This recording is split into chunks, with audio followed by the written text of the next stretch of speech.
Vamos a comenzar nuestra serie y yo le he puesto al tema de hoy: ha nacido un Salvador. Vamos a estar viendo todo este mes acerca del nacimiento de Cristo Jesús, el evento más grande que hay en la historia. Pero necesitamos comenzar con un contexto, necesitamos comenzar con cimientos, de dónde viene todo este nacimiento. Y muchas veces los que han crecido en la iglesia han crecido con historias de la Biblia que a veces pareciera que son como que casi cuentos increíbles. O sea, David vence a un gigante y te imaginas a los muñequitos y todo es como que wow, es imposible. Daniel en el foso de los leones y pareciera que todo es irreal. Moisés dividiendo el mar, separando el mar rojo, huyendo de los egipcios. Pero esta historia del nacimiento de Jesús es la historia que realmente puede ser comprobable en la historia de la humanidad. Y para que nosotros entendamos, antes del nacimiento de Cristo hay una historia, y después del nacimiento de Cristo hay otra historia. Ustedes van a ver en las formas como se escriben las fechas, y es antes de Cristo, después de Cristo. Y hay gente que dice, yo no creo en eso, pero han tenido que cambiar las siglas para decir, bueno, en la era pasada y en la era actual. Pero lo que sí es verídico es que desde el nacimiento de Cristo hubo una separación. Hubo una separación en todo. Y esto nos lo dice la historia, esto nos lo dice la ciencia, esto lo podemos nosotros ver.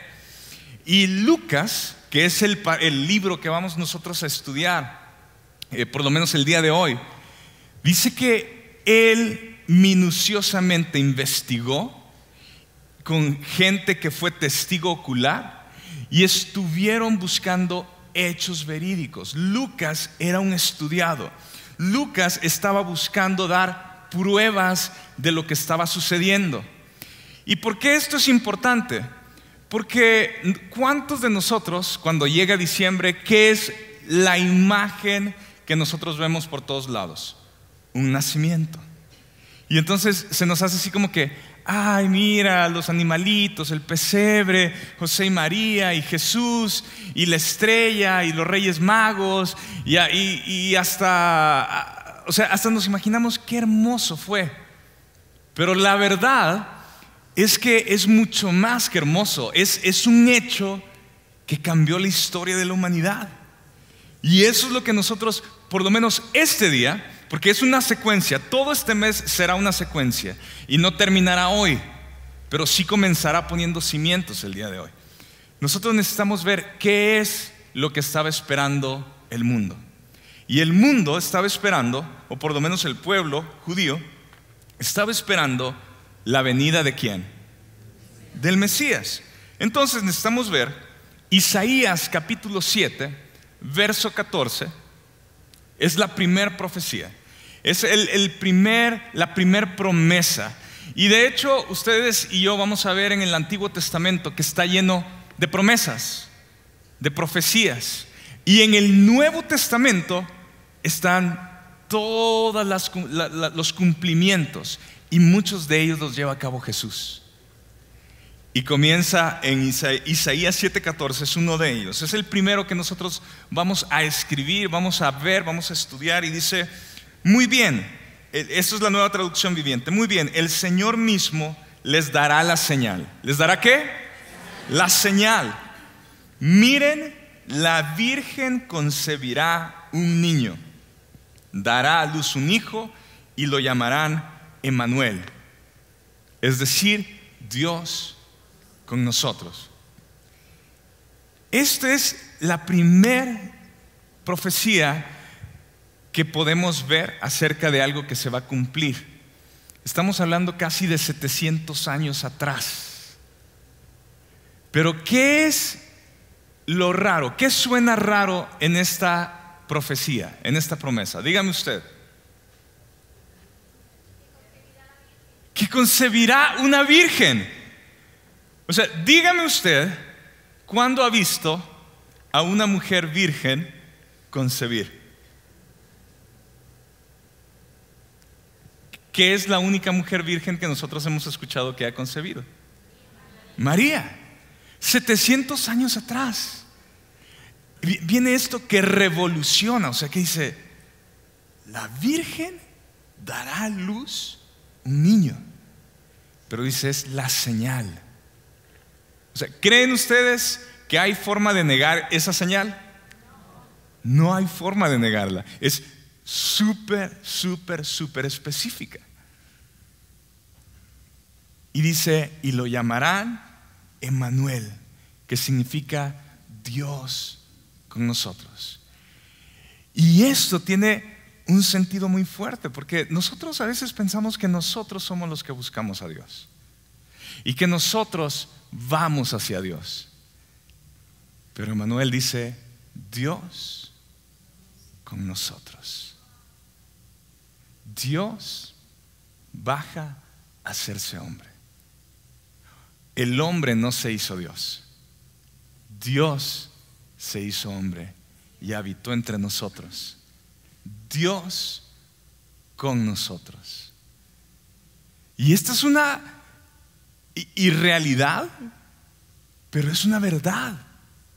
O sea, qué irreal es que Dios genuinamente se haga hombre.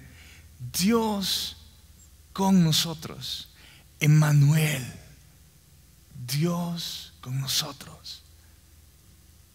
Ahora, vámonos a la segunda profecía que está en Miqueas, capítulo 5, verso 2. Nueva Traducción Viviente dice, pero tú, oh Belén Éfrata, eres solo una pequeña aldea entre todo el pueblo de Judá. No obstante, de ti saldrá un gobernante para Israel, cuyos orígenes vienen desde la eternidad. El pueblo de Israel será entregado a sus enemigos hasta que dé a luz la mujer que está de parto. Entonces, por fin, sus compatriotas volverán del destierro a su propia tierra, y él se levantará para dirigir a su rebaño con la fuerza del Señor y con la majestad del nombre del Señor su Dios. Entonces su pueblo vivirá allí tranquilo, porque él es exaltado con honores en todas partes. Y él será ¿qué? La fuente de paz. Y él será la fuente de paz. ¿Qué es la otra señal que vemos en este pasaje? En el verso 1. Belén. Diga conmigo, Belén. Esta es la tierra ¿de quién? Del rey David. Belén. Belén. Está diciendo, tú que eres pequeña, una pequeña aldea entre todo el pueblo de Judá. No obstante, de ti saldrá un gobernante para Israel. Esta es la segunda señal que estamos viendo. Una virgen concebirá, y de una aldea pequeña de todo Judá, ahí saldrá un gobernante. Ahí nacerá el Mesías. Ahora, todo esto estamos hablando de aproximadamente 700 años. Este es el pueblo de Israel escuchando estas profecías, escuchando estas verdades. ¿Qué creen que sucede cada vez que el pueblo de Israel está escuchando y repitiendo todas estas promesas? ¿Qué es lo que sucede en el corazón de las personas cuando alguien nos da una promesa? ¿De qué? Pues hay una expectativa. O sea, híjole, el pueblo de Israel se ha topado con pared, esclavitud, han pasado por muchas cosas muy difíciles y están agobiados, y les están diciendo que vendrá un gobernante para ellos y los librará, y él será el rey. Y el pueblo de Israel está con esta expectativa de cuándo viene el Mesías, cuándo viene el Mesías, cuándo viene el Mesías. El Mesías gobernará, el Mesías va a derrotar a todos los imperios que que nos están gobernando, que nos están haciendo frente a nosotros. 700 años aproximadamente. Y dentro de esos 700 años, la voz de Dios se para. Y hay 400 años de silencio. Ningún profeta vuelve a hablar. Ningún profeta vuelve a hablar. La voz de Dios se seca, se para. Y empieza a haber una dispersión entre todo el pueblo de Dios. Y empiezan a tratar de estudiar lo que conocen de la ley en diferentes partes y en diferentes lugares. Y todos estos 400 años, nadie ha vuelto a escuchar a un profeta hablarle al pueblo de Dios. Y en eso nos venimos a Lucas capítulo 2. Y vamos a leer rápidamente del verso 1 al 14. Pues estamos hablando que estos 400 años de silencio están muy presentes. Todas estas profecías están muy presentes.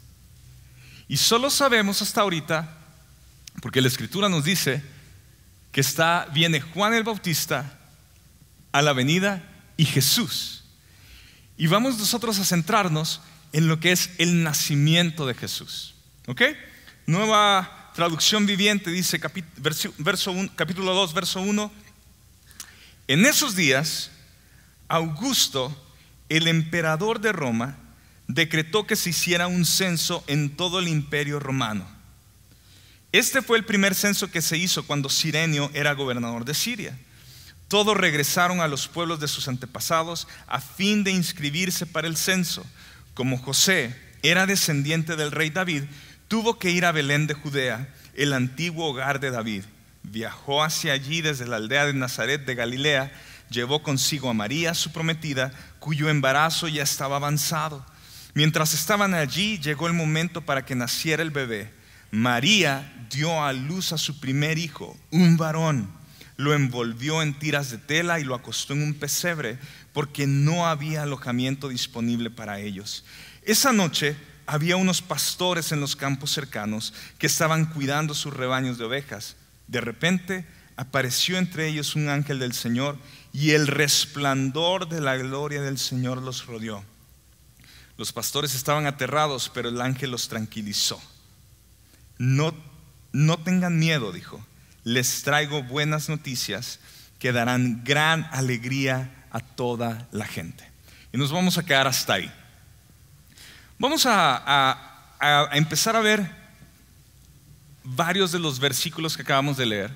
Vamos a sacar los personajes de estos pasajes y que nosotros vayamos entendiendo qué es lo que está sucediendo. Primero, dice, en esos días, Augusto, el emperador de Roma. Nos empieza dando un dato histórico, nos empieza marcando historia. Y para que nosotros sepamos que esto no es algo que no tiene cimientos, que no está comprobado, quiero leerles, porque este Augusto dice que su nombre original era Cayo Octavio. Nació en el año 63 a.C. y era sobrino nieto del gran Julio César. Y déjenme les leo esto. Su tío abuelo, Julio César, tenía un gran concepto de él y lo colmó de obsequios y honores. Cuando el gran estadista y general fue asesinado, Octavio supo que en su testamento se le había nombrado a él, que era el sobrino nieto, como hijo heredero de César. Entonces cambió de nombre y se llamó Cayo Julio César Octavio. El año 27 a.C., el Senado romano le confirió al antiguo Octavio, ahora Cayo Julio César, el título Augusto, que significa majestuoso, sublime, altamente reverenciado. De allí en adelante fue conocido como César Augusto o Augusto César. Ahora, ¿por qué esto es importante? Porque nosotros necesitamos entender que en el Imperio Romano, Julio César era lo máximo. O sea, era el rey soberano, era el emperador. no había nadie como él. La gente lo admiraba, la gente decía, yo voy con Julio César. Había una idolatría profunda hacia Julio César, y no nada más por el nombre, sino por lo que él representaba y había logrado para el Imperio Romano. Y cuando Julio César le da confiere este título a Augusto, entonces él se vuelve el centro de autoridad del Imperio Romano, no solamente para el ejército, sino también religioso. Significa que todo Roma adoraba entonces a Augusto. Y se dice que llegó a haber gente, porque él mandaba construir los templos, donde hubiera adoración para Roma y para el César. Y dice que había títulos que le decían el Hijo de Dios, porque toda la gente estaba conectado con la religión, y él sabía que era muy importante lo que él representaba. Ahora, Augusto dice que cuando él estaba subiendo al poder, fue despiadado, fue un hombre malvado. Sin embargo, una vez que ya logra todo el poder, se suaviza, y entonces comienza a ser un gran constructor. Dice, da al mundo un largo periodo de paz, como hasta ese momento no se había conocido. En estos 400 años de silencio, parte de estos años le toca a Augusto, el final de esos 400 años le toca empezar a tener el imperio. Dice que logra la paz a través del Imperio Romano. Y cuando se logra la paz a través del Imperio Romano, entonces los cristianos empiezan a avanzar y empieza a haber otra vez la comunicación del Evangelio. Y Dios tenía todo esto en su plan, diciendo que se le había, ahora este hombre despiadado se le llamaba como el rey benévolo. Le decían aún el padre de su pueblo. Y dice, probablemente sea justificado decir esto de César Augusto. Ciertamente era mejor que la mayoría de los emperadores romanos y que Herodes I. Sin embargo, estaba muy lejos de alcanzar la medida de las normas cristianas. Es decir, que no era un cristiano, no era un creyente, aunque ahora se había dedicado a hacer el bien a Roma. Augusto era pagano, pero la inescrutable sabiduría de Dios usó a este pagano para el reino de Dios. Se crea lo que se dice la Pax Romana, la paz romana. Y avanza hasta un tiempo, avanza casi por todo el mundo mediterráneo por poco tiempo. Este día, es decir, todo lo que va a suceder está planeado desde la eternidad. O sea, ¿por qué les estoy dando todo este contexto? Porque uno dice, ¿qué me importa quién es Augusto? O sea, dime dónde nació Jesús, dime de dónde viene Jesús.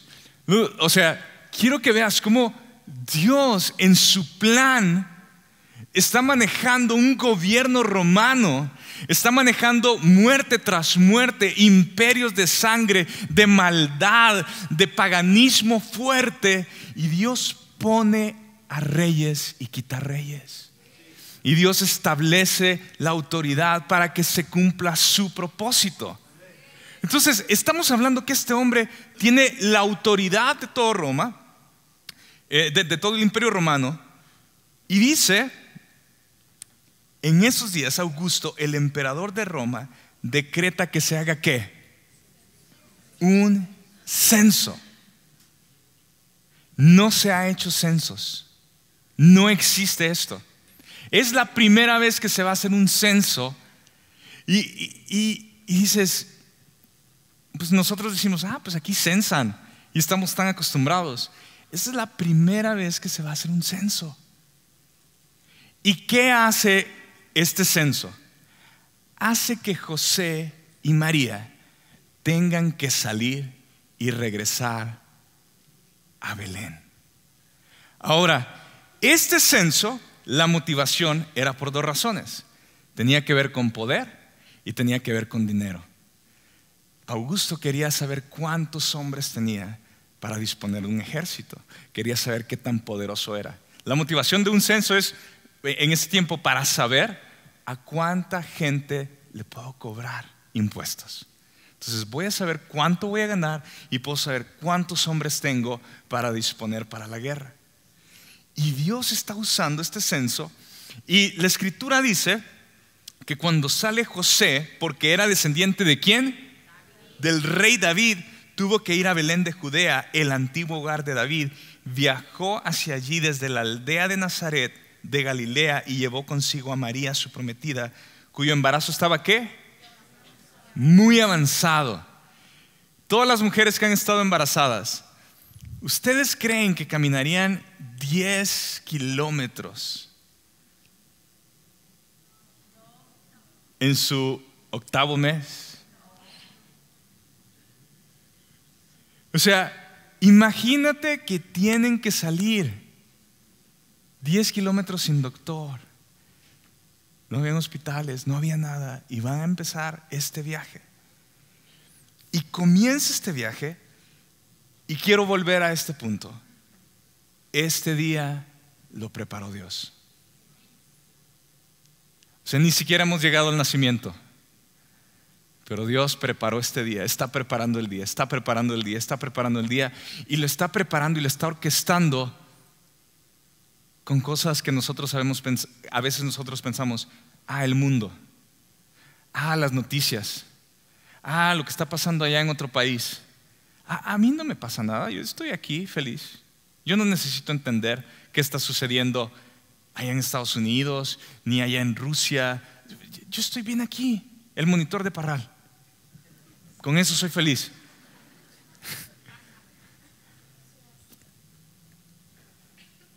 Dios estaba orquestando todo fuera del contexto de José y María. Dios estaba preparando todo. O sea, José y María no fueron porque quisieron ir. Tenían que ir porque era un decreto. Es decir, y te quiero decir esto, cada día de nuestra vida está planeado por Dios. El día que tú y yo nos encontramos con Jesús fue preparado por el Señor. Si tú vienes por primera vez a Vida Abundante y si tú dices, pues yo quería escuchar un poco más de la Navidad y saber qué pasó y qué sucedió, quiero decirte que Dios ha preparado este día para ti. Dios tiene preparado cada día. Él no maneja las cosas a la ligera, a ver cómo sucedió. Dios prepara todo. ¿Para qué? Para poder encontrarse con Él. Dios establece esto. En Gálatas 4:4 dice, cuando se cumplió el tiempo establecido. O sea, el apóstol Pablo en Gálatas 4:4 nos está diciendo que había un tiempo establecido, un designio por Dios para que se cumpliera todo. O sea, esto no fue de repente. Esto no fue, sucedió. Cuando el tiempo fue establecido, Dios envió a su Hijo, nacido de una mujer y sujeto a la ley.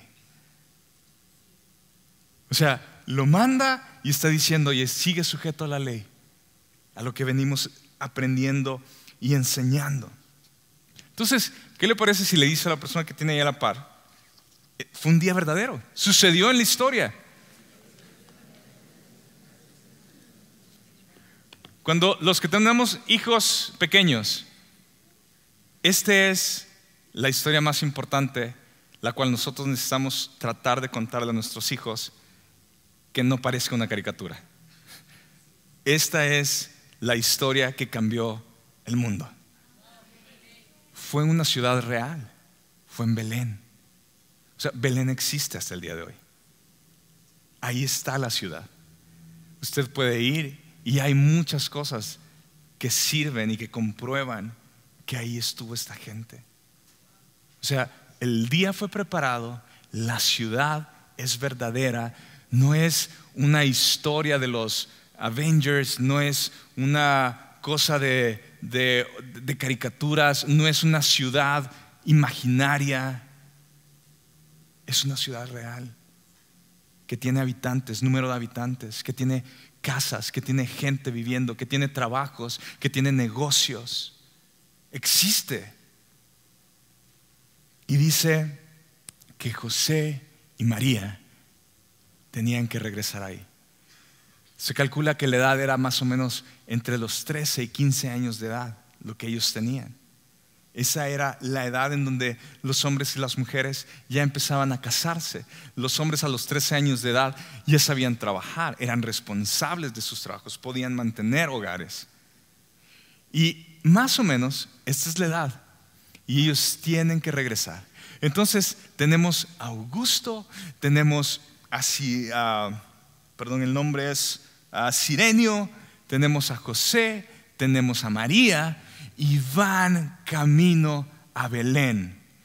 Y entonces, ¿qué pasa? El bebé ya viene, es el día escogido, no hay otro día. Es como cuando programan un nacimiento. Ese día van a ser, solo que quien lo programó fue el Señor, fue Dios. Lo programa y dice en el verso 11 que cuando el ángel llega, no tengan miedo, les traigo buenas noticias que darán gran alegría a toda la gente. ¿Qué es el anuncio del ángel? ¿Que darán qué? Que darán alegría. O sea, empiezan a nacer, está todo este evento sucediendo y el ángel llega y anuncia. ¿Y qué está diciendo? Que traerá alegría. ¿Qué puede traerte alegría? Pues buenas noticias. Y nosotros necesitamos saber que el ángel viene y se les aparece y le dicen: no tengan miedo, traigo buenas noticias que darán gran alegría a toda la gente. Y dice esto: el Salvador, sí, el Mesías, el de la profecía, el de los 700 años atrás, sí, el Mesías que significa el ungido. Dice: ha nacido hoy en Belén, la ciudad de David, y lo reconocerán por la siguiente señal. Otra señal: encontrarán a un niño que envuelto en tiras de tela, acostado en un pesebre. Y de pronto se unió a ese ángel ¿qué? Está un ángel, está anunciando el ángel las buenas noticias de salvación. Pero viene algo mucho más importante. Y viene una alabanza y una proclamación y una declaración para el que acaba de nacer. Y parece que no basta con un solo ángel. Y llega una multitud de los ejércitos celestiales que alababan a Dios y decían todos juntos: gloria a Dios en el cielo más alto y paz en la tierra para aquellos en quienes Dios se complace. Le voy a dejar que lo medite unos segundos. ¿Quiénes están escuchando esto? Los pastores. O sea, no fueron con los gobernantes, no fueron al centro de la ciudad, no fueron a lo que nosotros diríamos: híjole, se va a anunciar el rey del gran Mesías. Fueron con los pastores. Y con los pastores se le dio el mismo honor que se le hubiera dado con los gobernantes. Una multitud del ejército celestial empieza a decir: gloria a Dios en el cielo más alto y paz en la tierra para aquellos en quienes Dios se complace. Entonces ahora tenemos pastores y ahora tenemos ángeles. Y nosotros ahora vemos el pesebre y el nacimiento bien bonito. Pero en ese tiempo eran cuevas. Los pesebres estaban, donde estaban los animales, estaban en cuevas. No estaban construidos de la forma en que nosotros lo vemos. Y si estaba encerrado, no era el mejor lugar para estar. Todos nosotros sabemos y más o menos entendemos que Jesús nació en un lugar muy pobre y pues nos imaginamos el pesebre y el frío y la noche y todo, pero es un poco mucho más crudo de lo que nosotros a veces pensamos. Pero no tiene que ver con, ay, mira qué grueso, sino que aquí se une todo lo que hemos estado viendo estas últimas semanas.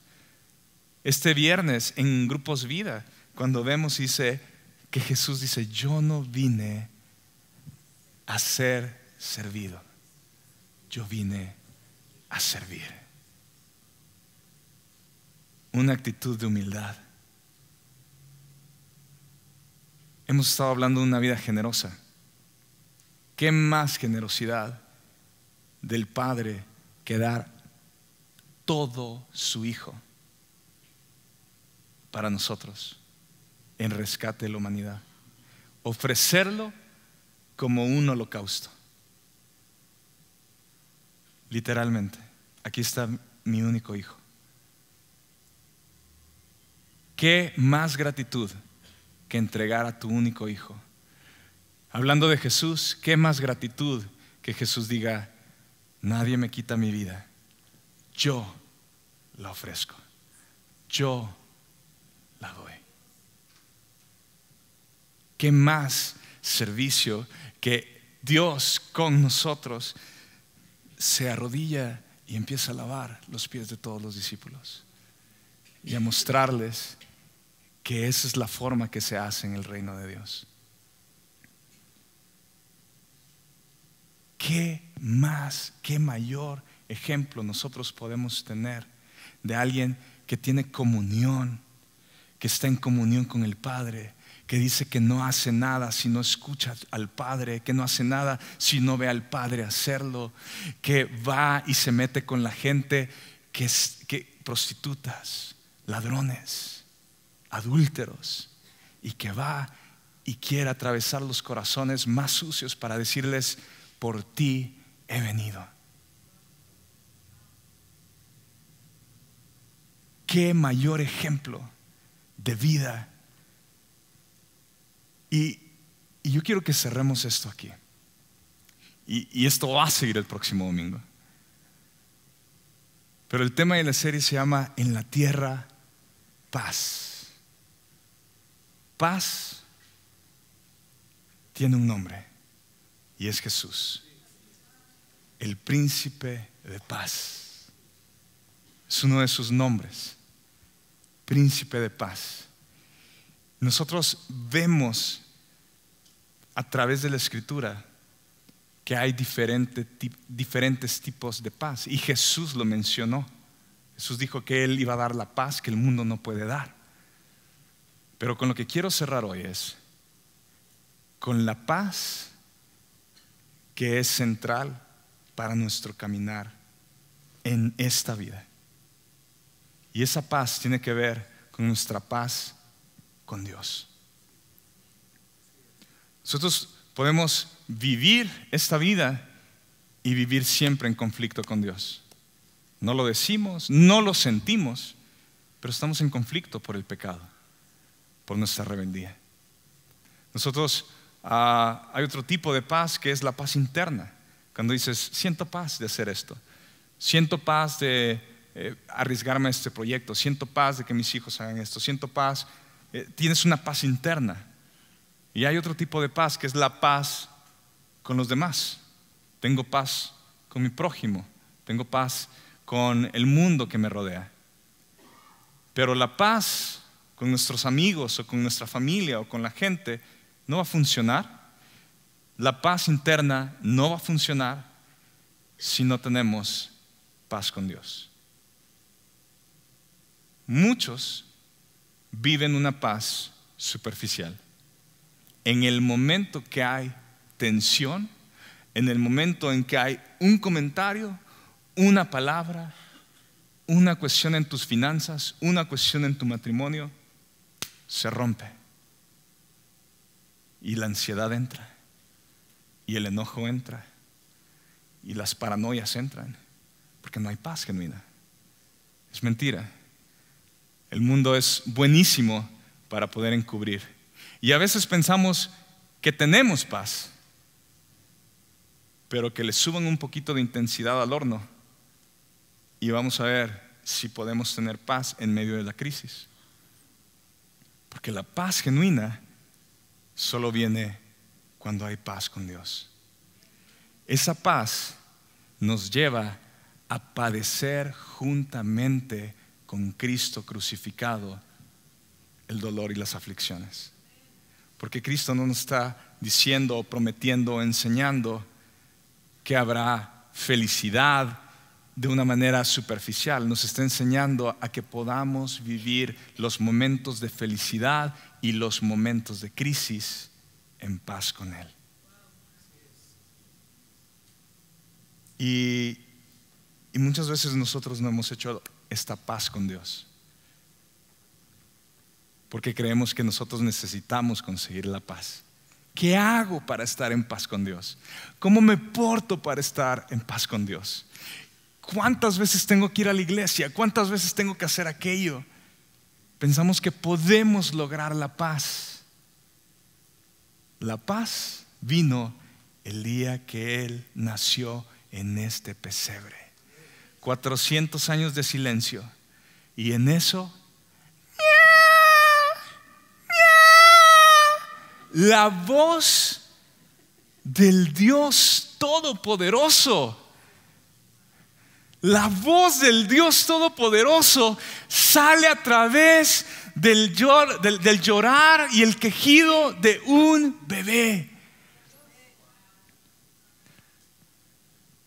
¿Se acuerdan? El profeta cuando está escondido y piensas que la voz de Dios va a estar en el trueno y en el fuego y en el viento. Y no, y viene la voz de Dios en el susurro. Y ahora con Jesús viene a través de un llanto. 400 años sin que la voz de Dios esté presente y viene a través de un bebé. Jesús, príncipe de paz, Emmanuel, Dios con nosotros. Y si tú en tu vida no has experimentado la paz de Dios, este es el día para hacerlo. Este día Dios lo escogió. Este día Dios lo preparó. Este día Dios lo formó, planeó todas las cosas, puso todo en orden. ¿Para qué? Para que yo estuviera aquí, para que tú estuvieras aquí, para que juntos escucháramos su palabra, para que juntos supiéramos que a Él le importa, porque lo puso aquí en la Biblia, que nosotros conozcamos por qué y cómo Él es soberano en todo. Pero lo más importante, Jesús nos dice: esta es la vida eterna, que conozcan al Padre.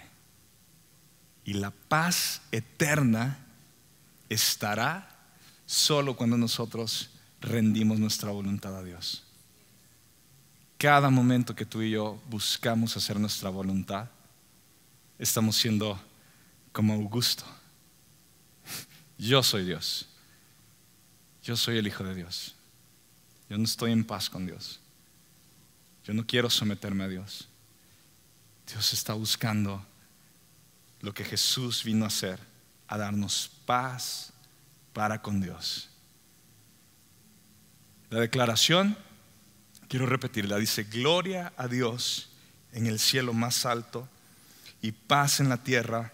Y escuchen esto: para aquellos en quienes Dios se complace. Estaba estudiando que en la Reina Valera,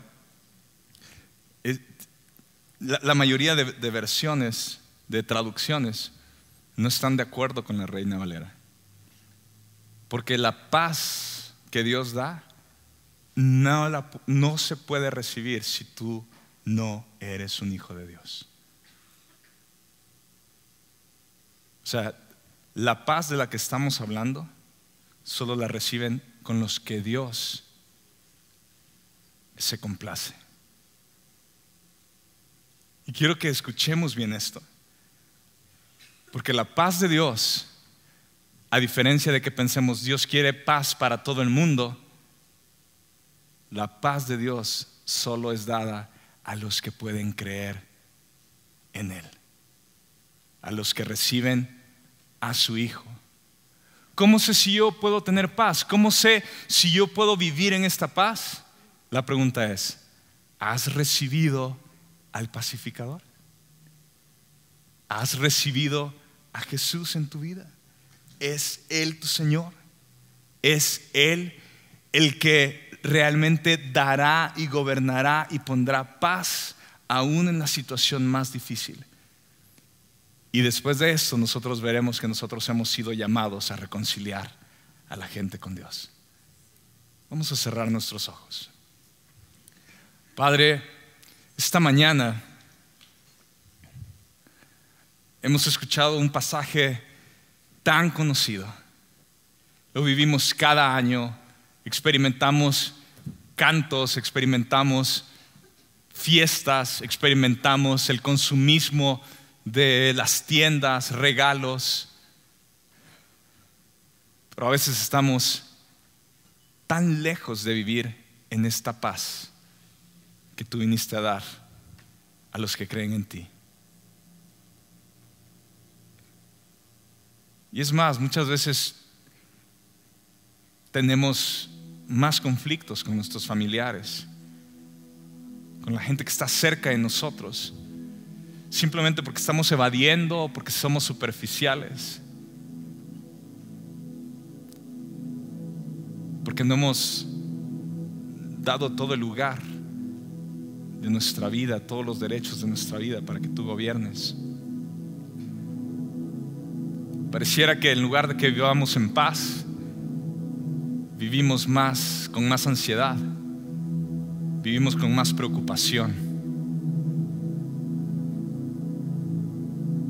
Parece que dependemos más de medicamentos, de la televisión, del entretenimiento para despejarnos.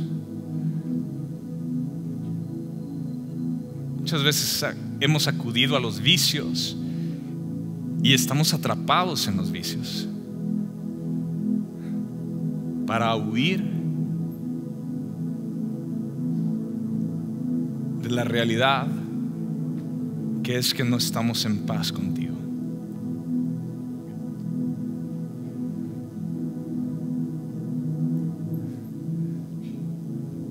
Seguimos pensando que lograr cosas nos dará la paz y la felicidad. Seguimos pensando que lograr metas personales, por fin tendremos valor y tendremos un objetivo por el cual vivir. Pero cada vez caemos mucho más profundo en el abismo de la soledad, de la ansiedad, de las deudas.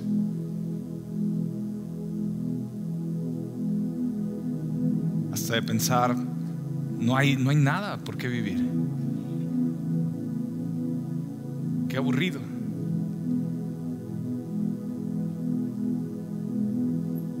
Y este día, Señor, yo sé que tú lo preparaste para cada uno de nosotros, simplemente para asombrarnos de cómo tú decidiste enviar a tu Hijo Jesús para que nosotros pudiéramos tener paz contigo.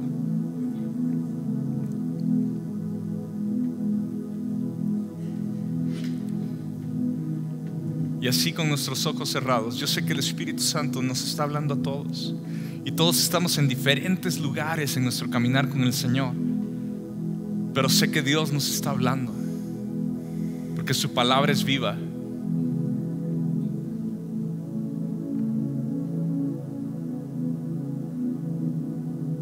Y el Espíritu Santo nos está hablando esta mañana. Si tú nunca habías visto que esto del nacimiento de Jesús y todo esto de la Navidad tiene mucho más que ver con un acto, con una fiesta, tiene que ver con el cambio de la historia de la humanidad y con el cambio de tu vida para siempre.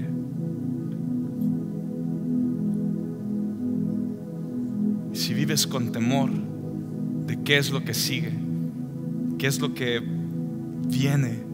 Tratas de arreglar tus situaciones con la gente y nunca puedes. Tratas de pedir perdón y siempre sale peor. Tratas de buscar reconciliar algo y ya mejor te diste por vencido, porque será un pleito.